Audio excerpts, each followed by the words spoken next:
Ronald Reagan, given his unwavering support to Israel, he was a major advocate for our ally in the Middle East. It is the subject of our regular segment on the great communicator himself, Ronald Reagan. We're joined by two presidential historians. Doug Wead is a former White House advisor to President Bush, and Craig Shirley has written several books on President Reagan himself. Now, Doug, what have you seen in the past few weeks as it relates to Israel, the commotion in the region, the fires burning in Gaza that has made you think about Reagan? Yeah, well, Reagan was strong, and it was the strength that made the difference that he communicated in the Middle East. By the way, the same with Donald Trump. So when Joe Biden becomes president, John Kerry leaks secret information from Israel to Iran, betraying our own ally. Joe Biden, in addition to trying to reopen the talks with Iran, immediately sends them $130 million, which they pass on apparently to Hamas, who rains rockets down on innocent Israeli citizens in the streets of Israel. That shows you what weakness does. Joe, if you look at history, it's no accident that there was peace in the Middle East under Donald Trump, because he showed that Reagan strength. And there is no peace in the Middle East under anybody else, going back for the last 6 or 7 presidents.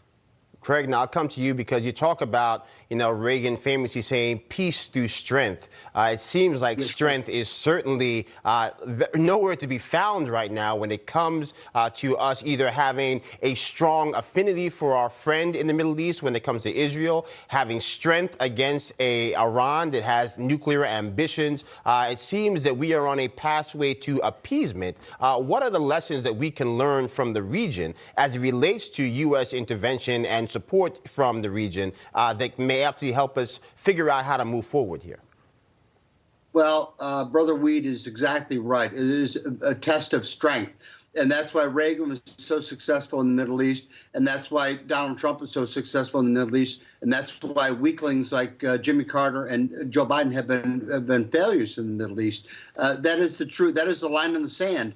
No pun intended, as far as the Middle East is concerned. And we've seen that time and time again. On the issue of strength, I remember for one of my books, I interviewed the charge d'affaires for the American embassy in Iran. And he was a hostage there for under the Ayatollah.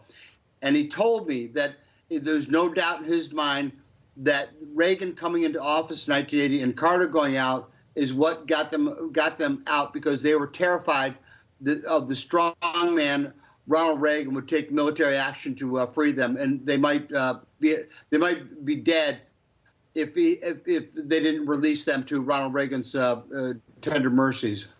So, Craig, I know you have a quick personal story about Ronald Reagan, some of the ways that he has tried to fight anti-Semitism, not only in his capacity as commander-in-chief, but also as a private citizen here in the United States.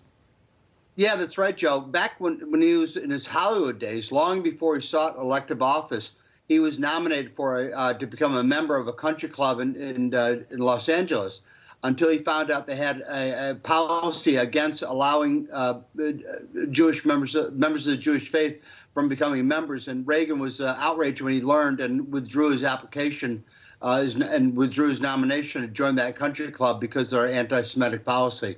No, I think that it makes the fascinating point. And Doug, I mean, even if you look at the history of this nation, talking all the way back to the Freedom Riders, people like Swerner and Goodman, people who are of Jewish descent, who were in solidarity with the African-American community. And yet somehow it seems as if that solidarity has been forgotten as we see this new wave of anti-Semitism cresting here in America. Yeah, it's sad to see it. All right. Well, Craig, Doug, as always, my friends, God bless you both. We'll talk to you again soon. For some reason, this interview you just saw was heavily censored. The only way we know to get around that is if you subscribe to this channel, YouTube channel, and hit the bell. And or if you send this link to a friend in an email, that can get through. Or subscribe to Rumble. They don't seem to censor these. But this one is especially experiencing some rough censorship. Thank you. We're gonna live through this. Bye-bye.